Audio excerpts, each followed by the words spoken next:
Alright guys, welcome back to the channel. Night Ryker here. Thank you for tuning in. What a beautiful Friday. I mean, just look at the skies. It's amazing. Got a little bit of cloud coverage to help with the sun a little bit. But beautiful day to ride, and I hope you guys had a chance to ride as well. For this video, real quick, I know a lot of people talk about their good and bad experiences with the Ryker. What I wanted to do was bring in my experience with the Ryker. I know I've already talked about my experience. Sorry, I wanted to talk about the top 5 things I like about the Ryker.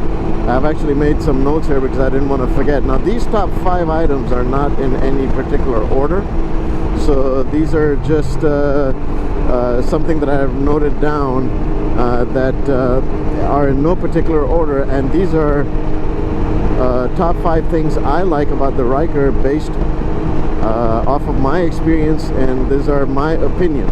So these are not, you may or may not agree with my top 5 likes, but this is what I feel I like about the Ryker, and I want to share it with you. So number 1 is going to be price. Why I say price? Because I ride a 2020 Ryker Rally that sticker price is $11,500, and I believe the 600 starts off at $8,500. Then you have a 900 Ace model, which is 10 grand, and then you have the Rally, which is $11,500. And I think all 3 models are worth it 100%. I mean, this is not going to be an apples to apples comparison, but I bought my first 600cc motorbike. It was a Super Sports Honda CBR 600 back in 2004, and it cost me around $7,100 or $7,200 out the door, and that was from Atlanta, and it was actually up in Cartersville somewhere, so, or Canton rather. But my point is that look at the prices now for 600 bikes. They are nowhere near the $7,000 mark. I mean, if you want a super sport bike, you want a 600, you know, any kind of fast or sporty kind of a bike, you are looking at closer to 10 grand in price, or very near it. You know, this may not be true for all 600cc bikes, but I'm just talking about if you know, when you buy a Ryker, you know, you're looking for a little bit of fun, a little bit of enthusiastic riding in the curve. So, you know, you want a fun 600 bike, you're definitely looking at above $8,500 new. I'm talking about new bikes, not used. So if you look at it from that perspective, I think the Ryker is, all 3 models have been priced perfectly. I would give it to Can Am Ryker because the cheapest Spider is at $16,000. If I'm not mistaken, and I could be wrong, the prices may have changed, but when I was buying my Ryker, I looked at a brand new F3, just basic model F3 with a semi-automatic transmission, and that was $15,999, $16,000 before taxes and whatnot. So out the door it probably would have been around 17-ish, 17.5 I should say. So considering that, these bikes I believe are priced very well for the amount, for what you're getting in return. They're priced very competitively. It gets you into a 3-wheel market, especially if you're not used to riding 2 wheels, or you want to switch from 2 wheels to 3 wheels because of any reason. Could be medical, could be age, could be whatever. It could be a new rider that doesn't want to deal with 2 wheels. This gets you in a 3-wheeler for $8,500 as the cheapest. So I think the price is not bad at all. The second thing I want to talk about is the engine. So Can Am uses Rotax engines. Now the 600 is a twin, and the 900 is a triple. So Rotax has been around for a long time. Matter of fact, you know, in case you don't know about Rotax, I'm not going to go into a deep history of it, but you know, they make a lot of helicopter engines as well. They are known for having less wear and a good amount of torque.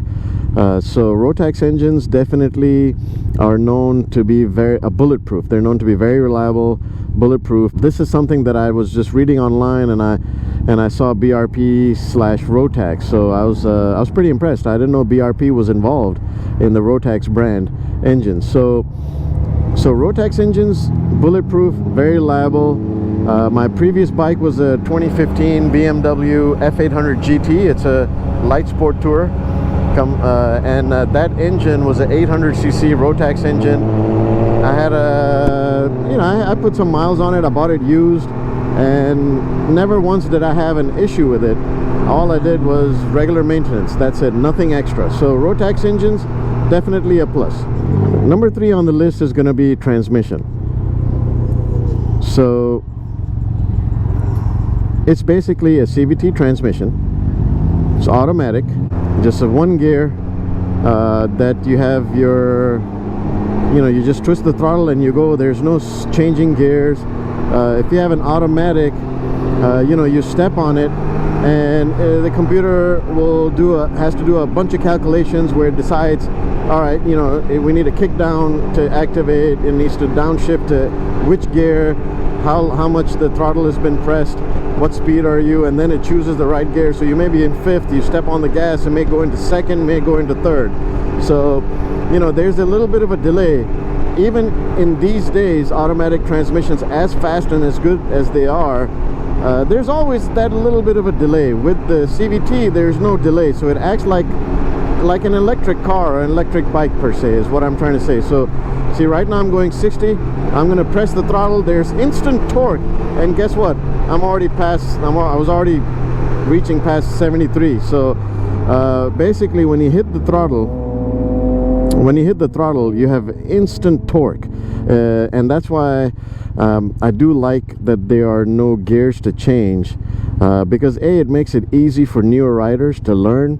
When you're on 2 wheels, like I've been riding 2 wheels all my life, this is my first 3-wheeler. 2 wheels, there's a lot of stuff that you have to watch out for. You have to which gear you're going, downshift. When you come to a stop and you don't downshift, you see all these bikers, I've done it too, just kicking down on the left lever, your gear lever, like crazily just kicking it down because they forgot to downshift. It's in the 4th gear. There's a bunch of stuff. I mean, don't get me wrong, I think it's always rewarding when you shift your own gears, and you can hold your RPMs, and it's always rewarding. But this is not what this bike's about. This is about getting even the newest rider to be able to ride the Ryker. And I think that gearbox makes it easy to ride. You don't have to worry about which gear you're in. Twist the throttle and go, let go of the throttle, and step on the brakes, you stop.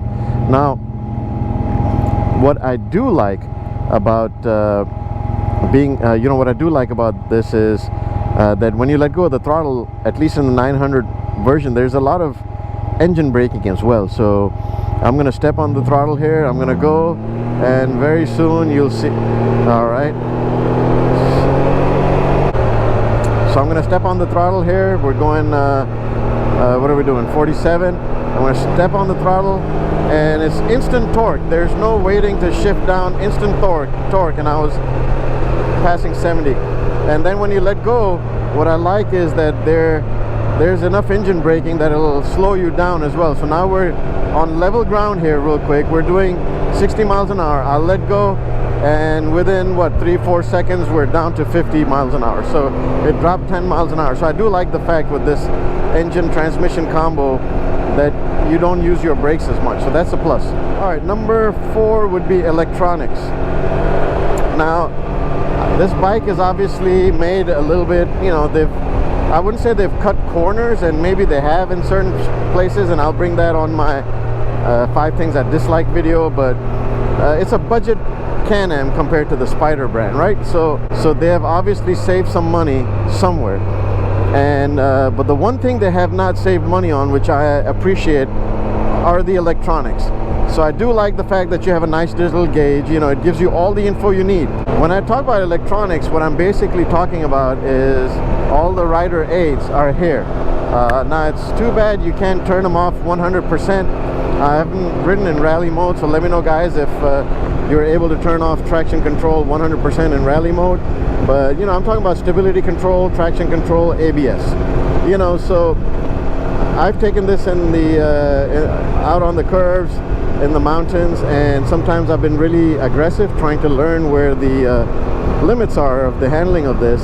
And there's been a few times where it has caught me by surprise, the first couple of times it happened, where it kind of you know, the electronic nannies, as I call it, or a lot of people call it, kicked in and prevented my rear tire to you know, slip and oversteer, or my front tire to understeer, and it slowed down.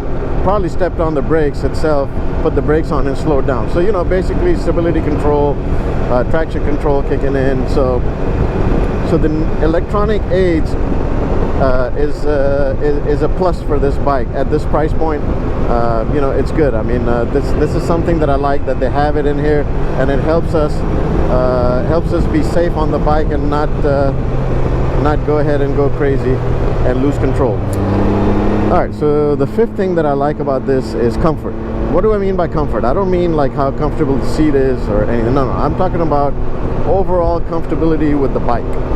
So if you're on two wheels, and if you're watching you on two wheels, I'm sure you'll agree with me, when you're enjoying yourself in the mountains and you're riding the curves, and you know, there's a certain level of alertness that you have to have when you're riding two wheels, because when you turn, you're at that 20, 30, 40 degree lean angle taking a turn. There's always things going on in your mind. You know, can I, you know, am I too you know, will I make the turn? Is there any gravel up front? Is there a wet road? Are there leaves on the road? Because these are all traction breakers. And you know, if you have gravel, you're in the middle of a lean going, or there's oil slick on the road, of the road's extra wet, or a wet patch comes up, you know, there's a risk of you losing control in two wheels. And that's what I mean by comfort in three wheels is, you know, you don't have to worry about losing control where the bike would skid away from you and you'll fall down. You know, when you come to a complete stop, you can just get up and walk away. Of course, after putting the brakes on, but you know, get up and walk away. You don't have to worry about balancing the bike or anything like that. That's why you know, I feel this bike is a little bit more comfortable to manage, to ride. And because of that, I feel the thing that I like about this is that anybody can learn how to ride a three-wheeler. Even if you have never ridden a motorcycle in your life, you can actually get into open-air motoring by you know, taking a quick course and learn how to ride a three-wheeler. So especially like a Ryker, where you don't have any clutch to worry about, you don't have two brakes to worry about, your front brake and the rear, it's all one brake linked front and rear. You have a throttle and that's it. So that's what makes this bike comfortable and easy to learn how to ride. So that's the five things. That's the fifth thing that I liked about the Ryker. I know that you know, I have a lot more things that I do like about the Ryker, but I just wanted to bring you the five main things. Please let me know if you guys agree with me or you don't, or what did I miss, or what I could have added onto the list that you guys like that I did not cover today. Let me know in the comments below. Share some thoughts. Would love to hear back from you, and please hit the like button. And until next time, guys, be safe.